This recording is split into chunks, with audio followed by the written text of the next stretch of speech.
আমি কক্সবাজারের একজন অধিবাসী। এখানে রোহিঙ্গা ক্যাম্পে খ্রিস্টান মিশনারিরা নানা ধরনের মিশনারি কার্যক্রম পরিচালনা করে। দরিদ্র রোহিঙ্গাদের অনেকে বাহ্যিক সুযোগ সুবিধার লোভে তাদের পাতা ফাঁদে পা দেয়। এখানকার স্থানীয় হিসাবে আমাদের করণীয় কি, পরামর্শ দিয়ে বাধিত করবেন। দেখুন, কক্সবাজারে রোহিঙ্গা ক্যাম্পে খ্রিস্টান মিশনারিদের কার্যক্রম চলছে দেধারসে এবং খুল্লম খোলা। আমি নিজেই সম্পর্কে জানি। সোশ্যাল মিডিয়াতে বিভিন্ন ভিডিও ছড়িয়ে পড়েছে যে খ্রিস্টান মিশনারিগুলো সেখানকার মুসলিম শিশু বাচ্চাদেরকে বিভিন্ন প্রলোভন দেখিয়ে তাদেরকে ধর্মান্তরিত করছে।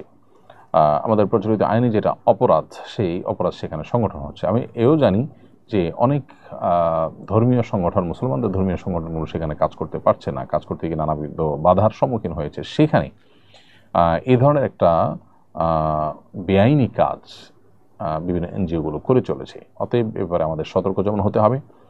আমাদের প্রশাসন যারা আছেন তাদেরকে আমরা বলবো, আল্লাহকে ভয় করুন। নিজের চাকরি বা উপরের কর্তাকে খুশি করার চাইতে আল্লাহর খুশি করাটা আমাদের কাছে বেশি গুরুত্বপূর্ণ বিধায় এই অনাচারের বিরুদ্ধে, এই ধর্মান্তরণ বিরুদ্ধে আমাদের অবস্থান নেওয়া দরকার। এভাবে ধর্মান্তরিত করেই একটা পর্যায়ে এই মানুষগুলোকে দিয়ে একটা দেশের স্বাধীনতার বিরুদ্ধে দাঁড় করানো হয়।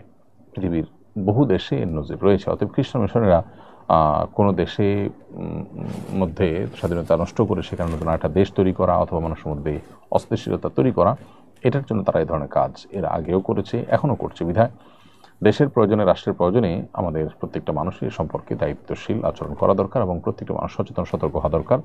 এবং রোহিঙ্গা ক্যাম্পের সকল প্রকার এই যে খ্রিস্টান মিশনের কার্যক্রম অনতিবিলম্বে নিষিদ্ধ করা প্রয়োজন।